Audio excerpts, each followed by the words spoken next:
नाज़रीन, जब इंसानी जिस्म विटामिन्स की कमी का शिकार होता है तो खून में कमी वाक़ होना शुरू हो जाती है, और जब विटामिन B12 और फॉलिक एसिड यानी कि B9 की मिकदार एक नॉर्मल हद से कम होना शुरू हो जाती है तो खून के रेड ब्लड सेल्स में कमी वाक़ होना शुरू हो जाती है, और उसकी वजह से भी कमी लाहक होना शुरू हो जाती है खून के अंदर।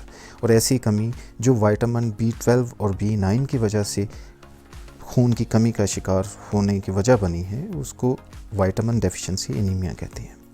इन विटामिन्स के बगैर जिस्म के अंदर जो रेड ब्लड सेल्स हैं उनकी साइज़ के अंदर चेंजेस आना शुरू हो जाती हैं और उनका साइज़ बड़ा होना शुरू हो जाता है, और वो मुकम्मल तौर पर अपना काम सरअंजाम नहीं दे पाते जो उनकी ड्यूटीज़ एक नेचुरली अल्लाह ताला ने लगाई हुई हैं। और क्योंकि उनका काम ऑक्सीजन सप्लाई करना है जिस्म को, तो इस तरह मुख्तलिफ़ जिस्म के हिस्सों को ऑक्सीजन मिलना भी कम हो जाती है, और बहुत सारी अलामात इंसान के अंदर ज़ाहिर होना शुरू हो जाती हैं। वो कौन कौन सी अलामात हैं, आए उन सिम्टम्स की तरफ चलते हैं। वो सिम्टम्स ये हैं कि सबसे पहले आपको फटीग महसूस होना शुरू हो जाती है, जिसे थकावट कहते हैं। शॉर्टनेस ऑफ ब्रेथ, सांस की कमी महसूस करना शुरू हो जाता है पेशेंट। इसी तरह डिजीनेस, उसे चक्कर आना शुरू हो जाते हैं। पेल और येलोइश स्किन, उसके रंग जर्द होना शुरू हो जाता है। उसकी हार्ट बीट के अंदर वेरिएशन आना शुरू हो जाती है। इर्रेगुलर हार्ट बीट के साथ पेशेंट डॉक्टर्स के पास रिपोर्ट करता है। उसके हाथ और पाँव सुन और सुइयाँ चुभना शुरू हो जाती हैं। उसको नमनेस और tingling in hands and feet कहते हैं। इसी तरीके से उसको पट्ठों की कमज़ोरी लाहक हो जाती है, मस्कुलर वीकनेस, और पर्सनैलिटी के अंदर उसकी थोड़ी सी चेंजेस आना शुरू हो जाती हैं। उसको एक बीमारी अनस्टेडी मूवमेंट्स, जिसे एटेक्सिया कहते हैं, वो बीमारी भी लाहक होना मुमकिन हो जाती है इन दोनों विटामिन्स की कमी की वजह से। इसी तरीके से वो पेशेंट मेंटल कन्फ्यूजन्स का शिकार हो जाता है, और उसे भूलने की, चीज़ों को भूल जाने की बीमारी भी लाहक हो जाती है। अब इन दोनों विटामिन्स की कमी कैसे लाहक होती है इंसानी वजूद के अंदर, अब उन वजह के ऊपर हम थोड़ी सी बात करते हैं कि ये बीमारी ऐसी खुराक कम खाने की वजह से लाहक होती है जिसमें विटामिन B12 और B9 मौजूद होती हैं।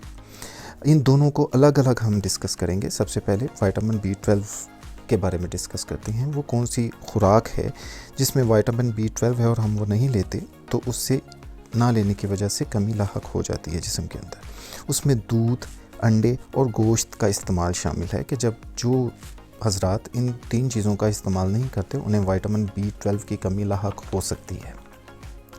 अब दूसरी पॉइंट पे B12 की कमी किन पेशेंट्स को लाहक हो सकती है, जब इंसान का अपना दिफाई सिस्टम यानी कि डिफेंस सिस्टम जो अल्लाह ताला ने इंसान के अंदर रखा है वो ख़ुद ही उसके स्टोमिक पर हमला कर दे, तो B12 चाहे आप खुराक से ले लें या सप्लीमेंट्स के तौर पे या मल्टी विटामिन्स के अंदर ले लें, तो हमारी आंतों में वो जज़्ब ही नहीं हो पाता, वो जिस्म का हिस्सा ही नहीं बन पाता। इसलिए हमारे डिफेंस सिस्टम का एक्टिव रहना बहुत ज़्यादा ज़रूरी है।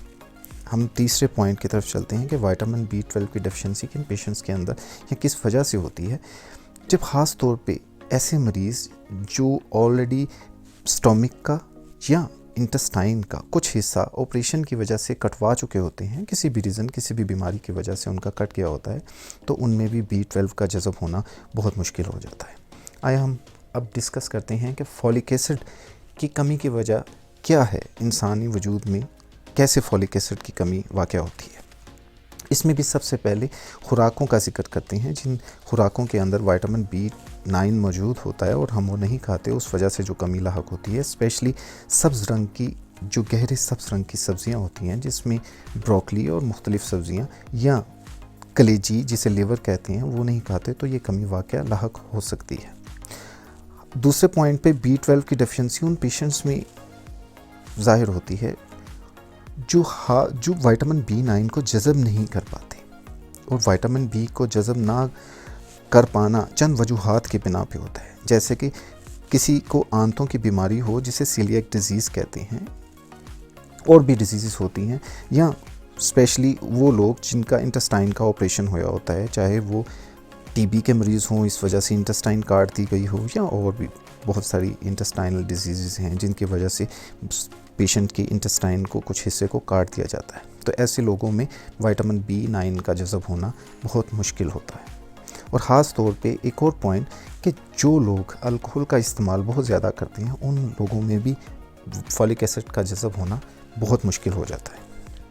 कुछ ख़ास तौर पे ऐसे पेशेंट जो एंटी सीज़र ड्रग इस्तेमाल करते हैं, उन लोगों में भी विटामिन B9 का जज़ब होना बहुत मुश्किल हो जाता है।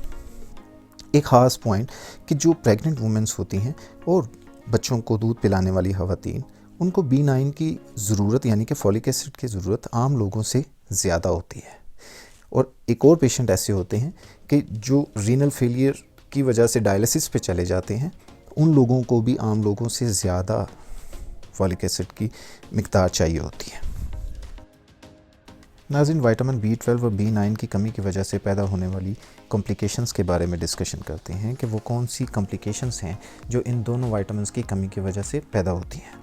सबसे पहले औरतों में प्रेगनेंसी के दौरान कॉम्प्लिकेशंस पैदा हो सकती हैं कि परवरिश पाने वाले बच्चे को अगर विटामिन B9 यानी कि फॉलिक एसिड की मिक़दार मुनासिब ना मिले जितनी कि उसे रिक्वायर है, तो उसको पैदाइशी तौर पर कोई ब्रेन का इशू होएगा या उसको पैदाइशी तौर के ऊपर रीढ़ की हड्डी यानी कि स्पाइनल कॉर्ड का कोई इशू होएगा। वो एक डिफेक्ट के साथ पैदा होएगा अगर उसको मुनासिब फॉलिक एसिड की क्वांटिटी ना मिली हो तो। दूसरी कॉम्प्लिकेशन पैदा हो सकती है कि वो नर्वस सिस्टम डिसऑर्डर के अंदर हो सकती है, चाहे वो मेल हो या फीमेल हो। अब वो कमी विटामिन B12 की कमी की वजह से होती है कि अगर जितनी उसको रिक्वायर थी नहीं मिली और बहुत लंबे अरसे तक इंसान इस चीज़ के बारे में सोचता भी नहीं है कि उसे कमी है, और अगर उसका इलाज नहीं किया जाता तो उसके अंदर न्यूरोलॉजिकल प्रॉब्लम्स पैदा होना शुरू हो जाती हैं, जिनका इजहार मुख्तलिफ सिम्टम्स की शक्ल में होता है कि जैसे हाथ और पाँव का सुन्न हो जाना या सुइयाँ चुभने लग जाना, या वो अपना तवाज़न बैलेंस बरकरार नहीं रख पाता, उसमें मुश्किलात पैदा होना शुरू हो जाती हैं। वो एक ही पोस्चर में चल नहीं पाता, समटाइम एक पोस्चर में खड़ा नहीं हो पाता।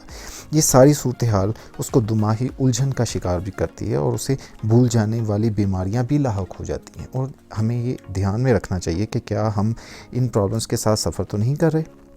और तीसरी पैदा होने वाली कॉम्प्लिकेशन जो इन दोनों विटामिन्स की कम्बिनेशन की वजह से पैदा होती हैं कि इन दोनों विटामिन्स की कमी इकट्ठी अगर पैदा हो जाए तो और लंबे अरसे तक रहे तो ये आपको गैस्ट्रिक कैंसर की तरफ भी लेके जा सकती हैं। गैस्ट्रिक कैंसर के अंदर स्टोमिक और आंतों के कैंसर का ख़तरा इंसान के वजूद के अंदर बहुत ज़्यादा बढ़ जाता है। ये तो वो कॉम्प्लिकेशंस थी कि जो कि इन दोनों विटामिन्स की कमी की वजह से आ सकती हैं इंसानी वजूद के अंदर। क्या इनका बचाव अवेलेबल है? जी बिल्कुल अवेलेबल है, क्योंकि कुदरत ने हर बीमारी का इलाज अपनी ग़िज़ाओं के अंदर, हर चीज़ के अंदर रखा है। हम प्रिवेंशन के बारे में डिस्कस कर लेते हैं कि कौन कौन सी चीज़ें इन दोनों विटामिन्स की कमी से हमें प्रिवेंट कर सकती हैं। सबसे पहले हमें डाइट से ही प्रिवेंशन लेनी चाहिए कि वो खुराकें जो अल्लाह ताला ने पैदा फरमाई हैं और वो विटामिन B12 और B9 से इनरिच हैं, हमें वो इस्तेमाल करनी चाहिए इन दोनों विटामिन्स की कमी को दूर करने के लिए। सबसे पहले वो खुराकें डिस्कस करती हैं जिनके अंदर विटामिन B12 की क्वांटिटी बहुत ज़्यादा है। इनमें बीफ शामिल है, लिवर, चिकन, फ़िश, एग्स, सुबह ब्रेकफास्ट में लिए जाने वाले सीरियल्स, फिर दूध, फिर इसी तरीके से चीज़ और योगर्ट शामिल हैं। इसी तरीके से उन खुराकों का जिक्र करते हैं कि जिनके अंदर विटामिन B9 यानी कि फॉलिक एसिड की क्वांटिटी बहुत ज़्यादा है और वो हमारी इन कमी को दूर कर सकती है। उनमें सबसे पहले ब्रोकली का जिक्र ज़रूर करेंगे, जो हमने पहले भी डिस्कस किया कि इसके अंदर विटामिन B9 की क्वांटिटी बहुत ज़्यादा है।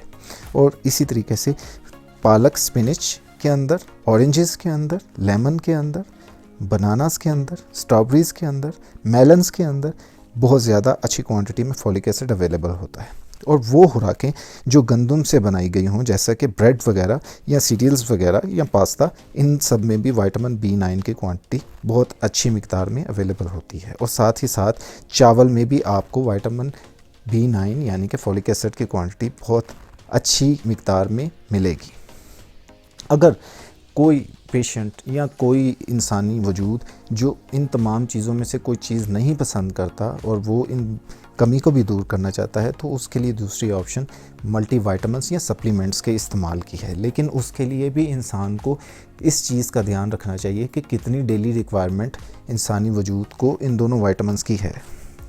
अब उन दोनों विटामिन्स के बारे में डिस्कस करते हैं कि इनकी डेली रिक्वायरमेंट क्या है। विटामिन B12 जो एक आम एडल्ट की रिक्वायरमेंट है बॉडी के अंदर, वो 2.4 माइक्रोग्राम की है। और विटामिन B9 की क्वांटिटी जो डेली रिक्वायर होती है एक आम एडल्ट को वो 400 माइक्रोग्राम है, जो कि पहले 200 माइक्रोग्राम होती थी, लेकिन स्टडीज़ ने अब प्रूव किया कि वो 200 माइक्रोग्राम नहीं है। इसीलिए तमाम स्टडीज़ के अकॉर्डिंगली डॉक्टर्स ने इसकी रिक्वायरमेंट और बहुत सारी अथॉरिटीज़ ने इसकी रिक्वायरमेंट चेंज करके 400 माइक्रोग्राम कर दी है। नाज़रीन, ये था आज का टॉपिक, और अगर आप किसी भी टॉपिक के बारे में जानना चाहते हैं तो अपनी राय का इजहार कमेंट सेक्शन में ज़रूर करें। हम आपके टॉपिक पे अपना वीडियो आपके सामने लेके पेश हो जाएंगे। आज के लिए इतना ही। अल्लाह हाफिज़।